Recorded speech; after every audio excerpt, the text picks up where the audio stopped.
కేసీఆర్ ఫ్యామిలీలో ఏం జరుగుతుందో మనకు తెలియదు, కానీ ఆల్ ఈజ్ నాట్ వెల్ అని మాత్రం తెలుసు. ఆల్ ఈజ్ నాట్ వెల్ అంటే ఏంటి? డెఫినెట్గా ఏ కుటుంబంలో అయినా ఉంటాయి ఇష్యూస్, అందులో పొలిటికల్ ఫ్యామిలీస్లో అనివార్యంగా ఉంటాయి. ఇదేమి కేసీఆర్ కుటుంబమే ప్రత్యేకం కాదు. మీరు భారతదేశ వ్యాపితంగా పొలిటికల్ ఫ్యామిలీస్ తీయండి, ప్రతి పొలిటికల్ ఫ్యామిలీలో మనకి ఇది కనబడుతుంది.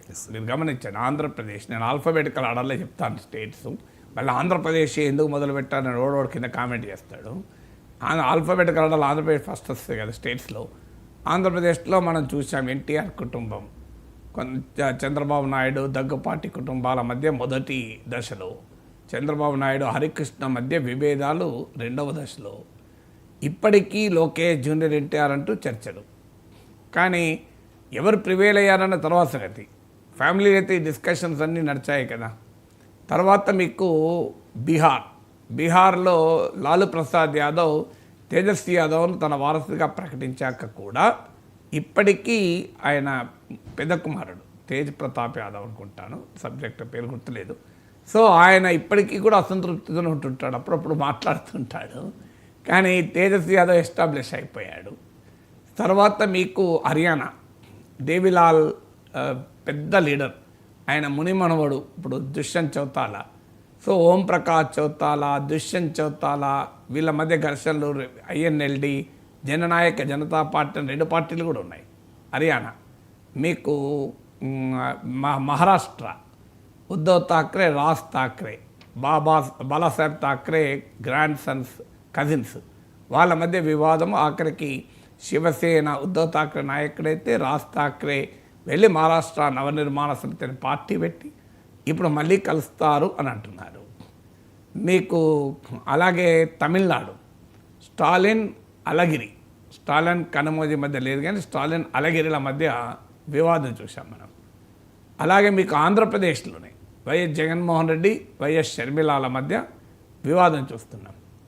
సో ఒక్కరి కాదు, ఇప్పుడు నీకు దేశవ్యాప్తంగా అనేక రాష్ట్రాల్లో ఉన్న ఉత్తరప్రదేశ్ మీకు శివపాల్ యాదవ్, ములాయం సింగ్ యాదవ్ సోదరుడు, అఖిలేష్ యాదవ్ ములాయం సింగ్ యాదవ్ కొడుకు. ములాయం సింగ్ యాదవ్ అఖిలేష్ యాదవ్ను వారసునిగా ప్రకటిస్తే ఆటోమేటిక్గా శివపాల్ యాదవ్ అభ్యంతరం చెప్పాడు, పెద్ద ఇష్యూ కూడా జరిగింది అది.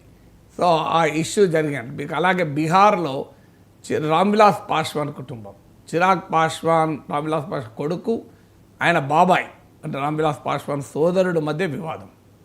సో ఇలా పోతూ మీకు దేశమంతటా మనకి వివాదాలు కనబడతాయి. కొన్ని ఫ్యామిలీస్లో మాత్రమే తండ్రి డెసిషన్, ఇప్పుడు ఉదాహరణకు కర్ణాటక ఉంది, దేవగౌడ తన రాజకీయ వారసుగా కుమారస్వామిని ముందు పెట్టాడు, అందరు కలిసే ఉన్నారు, మిగతా వాళ్ళు కూడా జేడీఎస్లోనే ఉన్నారు. మీకు ఫరూక్ అబ్దుల్లా, ముఫ్తీ మహమ్మద్ సయీద్ కుటుంబంలో లేవు, అంటే మరి వాళ్ళకు ఫరూక్ అబ్దుల్లాకు ముఫ్తీ మహమ్మద్ సయీద్కి ఎంతమంది పిల్లలు ఉన్నారో నాకు తెలియదు. మరి పిల్లలు ఉండి కూడా గొడవ కాలేదా?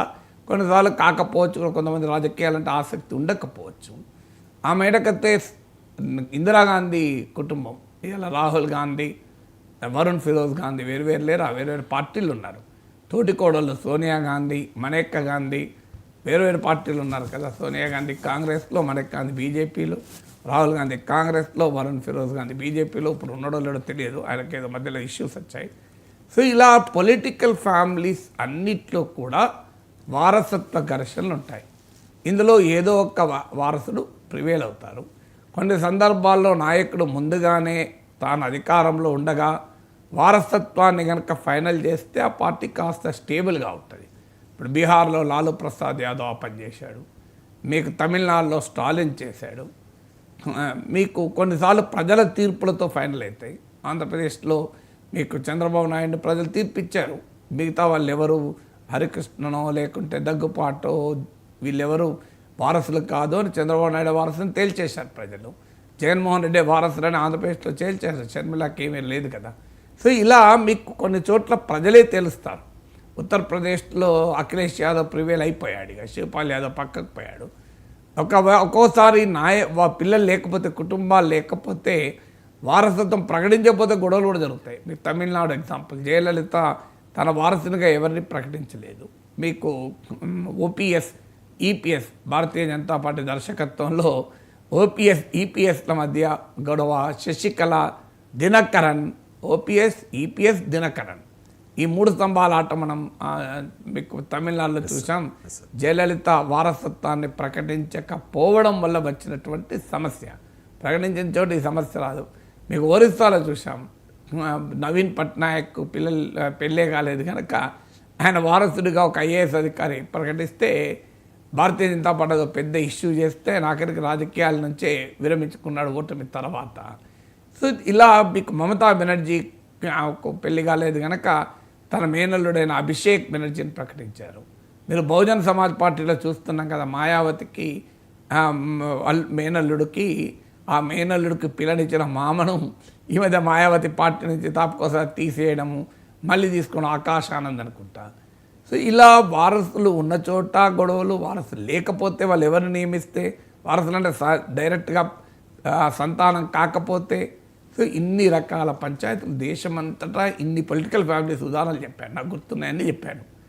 ఇన్ని ఇష్యూస్ ఉన్నాక ఇక మీకు కేసీఆర్ కుటుంబం ఇందుకు అతీతంగా ఉంటుంది, ఒక్క కుటుంబమే దీనికి ఉండదు అని ఎవరైనా చెప్పగలమా? ఈ అన్ని చర్చలన్నీ మీరు చూడండి, ఎందుకు ఈ కుటుంబాల మధ్య తగాదాలు?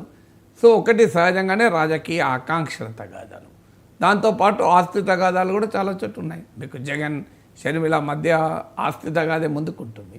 కొన్నిసార్లు ఆస్తి తగాదాలు అంతర్లీనంగా ఉంటాయి కానీ బయటికి రాకపోవచ్చు, బయటికి రాజకీయ తగాదా, వ్యక్తిగత తగాదా రూపంలోనే కనిపించవచ్చు. కానీ దాని వెనకాల ఆస్తి తగాదాలు కూడా ఉంటాయి. ఎందుకంటే పొలిటికల్ ఫ్యామిలీస్ అంటే డబ్బున్న ఫ్యామిలీసే కదా, మనకు తెలియదు ఏముంది పాలిటిక్స్కు మనీకి ఉన్న రిలేషన్షిప్ మనకు తెలియదా? సో అందువల్ల పొలిటికల్ ఫ్యామిలీస్ డెఫినెట్గా వాళ్ళకి ఆస్తులు, వ్యాపారాలు ఇవన్నీ ఉంటాయి. ఉన్నప్పుడు అసలు ఒక్క మనీ కొరకే కుటుంబాల్లో తగాదాలు ఉంటాయి. ఇక్కడ మనీ అండ్ పవర్ రెండు, ఇంకేం కావాలి? నార్మల్గా ఒక మనీ కొరకే తగాదా ఉంటే మనీ అండ్ పవర్ రెండు కలిసి ఇంకా తగాదా ఉండకుండా ఉంటుందా? సో అందువల్ల పవర్ ప్లస్ మనీ అంటే రెండు పవర్ఫుల్ కదా. సో అందువల్ల ఇందుకు కేసీఆర్ కుటుంబం అతీతము, కేసీఆర్ కుటుంబంలో ఏమీ లేదు, అంతా కామ్, అంతా ఇవన్నీ మీడియా స్పెక్యులేషను, ఇదంతా బోగస్ అని ఎవరన్నా అంటే అది నిజం కాదు. టీఆర్ఎస్ ప్రతినిధులు అనొచ్చు తప్ప నాలాంటి విశ్లేషకులు కాస్త రాజకీయాల గురించి లోతుగా తెలిసిన వారు ఎవరు అనలేరు. అందువల్లనే నేను first statement all is not well in KCR family అన్నాను. Because all is normally not well in any political family కనుక. సో అందువల్ల ఇది ఎస్టాబ్లిష్ చేశాను. తర్వాత ఏం జరుగుతుంది? రాజకీయ వర్గాలు చెప్పేదైతే కవిత అసంతృప్తి నిజం, ఆమె సామాజిక తెలంగాణ రాలేదు, భౌగోళిక తెలంగాణ రాలేదు అన్నది. భౌగోళిక తెలంగాణ వచ్చినా సామాజిక తెలంగాణ రాలేదు అన్నది. సామాజిక తెలంగాణ అంటే ఏంటి? What does it mean? So ఆమన్నది ఇంకా సమాజంలో వివక్ష ఉంది, అసమానతలు ఉన్నాయి. సామాజిక తెలంగాణ రాలేదు అన్నదాన్ని రెండు రకాలుగా విశ్లేషించవచ్చు. ఒకటి, సామాజికంగా అణగారిన వర్గాలు తెలంగాణలో 85-90% ఉన్న సామాజిక వర్గాల నుంచి నాయకత్వం రాకుండా తెలంగాణలో ఉన్న 1-2% కుటుంబాలు లేదా 5% లోపున్న సామాజిక వర్గాల నుంచే వస్తున్నారు అన్నది సామాజిక తెలంగాణలో ఉన్న ఒక మొదటి కోణం. దానికి కేసీఆర్ దళితుని ముఖ్యమంత్రి చేస్తా అని చేయకపోవడం ఇదంతా మనం విన్నాం కదా. సో మరి కవిత అంటున్నది ఏంటి? మా నాన్న కేసీఆర్ కాకూడదు సీఎం, దళితుని సీఎం చేయాల్సి ఉండే, లేదా అణగారిన వర్గాల నుంచి సీఎం చేయాల్సి ఉండే, అనవసరంగా మా నాన్న సీఎం అయ్యాడు, మా అన్న దాదాపు నెక్స్ట్ టు సీఎం లాగా మేనేజ్ అయ్యాడు అని చెప్పదలుచుకుందా? సో అది మొదటి కోణం, సామాజిక తెలంగాణలో మొదటి కోణం. లేదు, రెండవ కోణం, కేసీఆర్ కావడం తప్పు కాదు, కేటీఆర్ మంత్రి కావడం తప్పు కాదు, వీళ్ళు సామాజికంగా అణగారిన కులాలకు న్యాయం చేయలేకపోయారు తమ విధానాల వల్ల అనడం. రెండు ప్రమాదకరమైన వ్యాఖ్యలే కదా. సామాజిక తెలంగాణ సాధించలేదు,